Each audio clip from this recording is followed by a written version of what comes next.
3 races in, brand new cars, brand new engines, brand new rules. And here's the situation. Drivers are saying, worst cars ever made.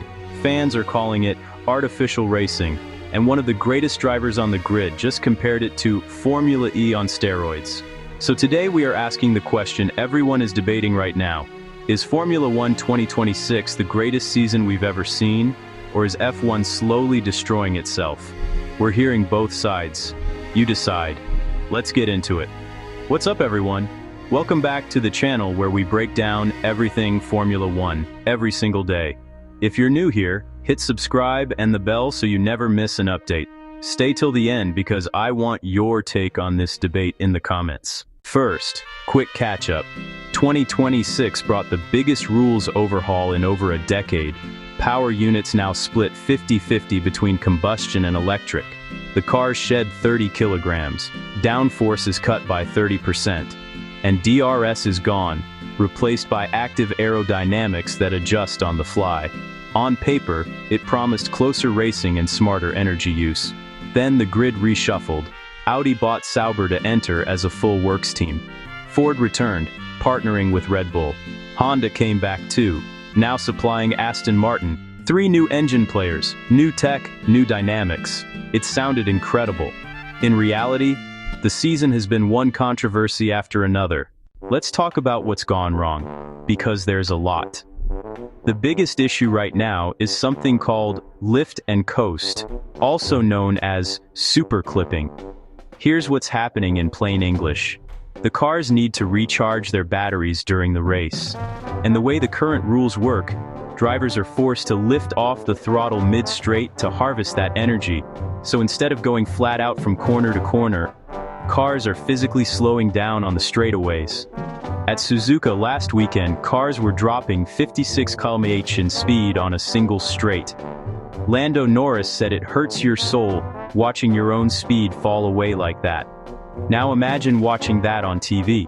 An F1 car hitting 200 miles per hour, and then visibly slowing down before even reaching the braking zone. That's not what anyone signed up for. Max Verstappen, 4-time world champion, has been the loudest critic. He called the new rules anti-racing and Formula E on steroids.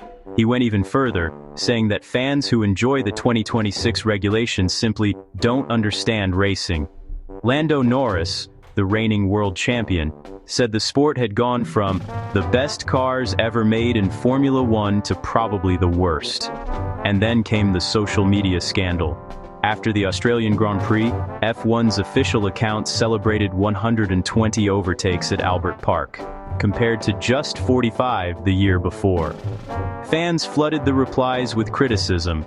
F1 reportedly hidden or filtered over 1,000 critical comments from fans. Community notes started appearing on F1's own posts. The backlash was massive, and it made things significantly worse for F1's image. Verstappen's own summary of the situation, he called elements of the new generation anti-racing, and warned that if F1 continues treating the sport purely as a product, it will eventually ruin it.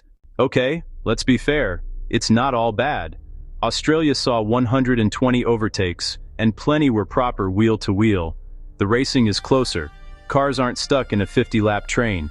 There is action happening, and then there's Kimi Antonelli. Once rejected by Ferrari, Mercedes let him learn on the fly, and he keeps delivering. He's already won in China and Japan at just 18. George Russell took the season opener in Australia. Lewis Hamilton, now in a Ferrari, is right in the mix. New names like Audi and Cadillac bring fresh storylines. The sport feels bigger, more global, more competitive in who's involved. Domenicali urges patience. Big rule shifts always need time. Remember 2014 and the V6 hybrids? Everyone hated them. And within 2 years the racing improved. And it's not just on-track drama. The Bahrain and Saudi Arabian Grands Prix were both cancelled due to the ongoing conflict in the Middle East, according to Sky Sports, leaving a 5-week gap between Japan and the Miami Grand Prix on May 1st to 3rd. That's a long wait, but F1 isn't sitting still. On April 9th, an emergency meeting brings team technical chiefs, engine manufacturers, the FIA, and F1 leadership together to agree rule fixes before Miami. Reports from the race say 6 changes are on the table, tackling super clipping, adjusting energy harvesting, and active aero tweaks. This could be the turning point of the season. So, best season or worst? Neither. 2026 is in crisis and full of potential. Great fights and fresh winners. Yet Lift and Coast looks ugly and unsafe, and censoring fans backfires. April 9th could reset the rules. Fix it before Miami. Keep upgrades coming. Be honest with fans and judge by racing, not stats. The bones are great. Best or worst, we decide.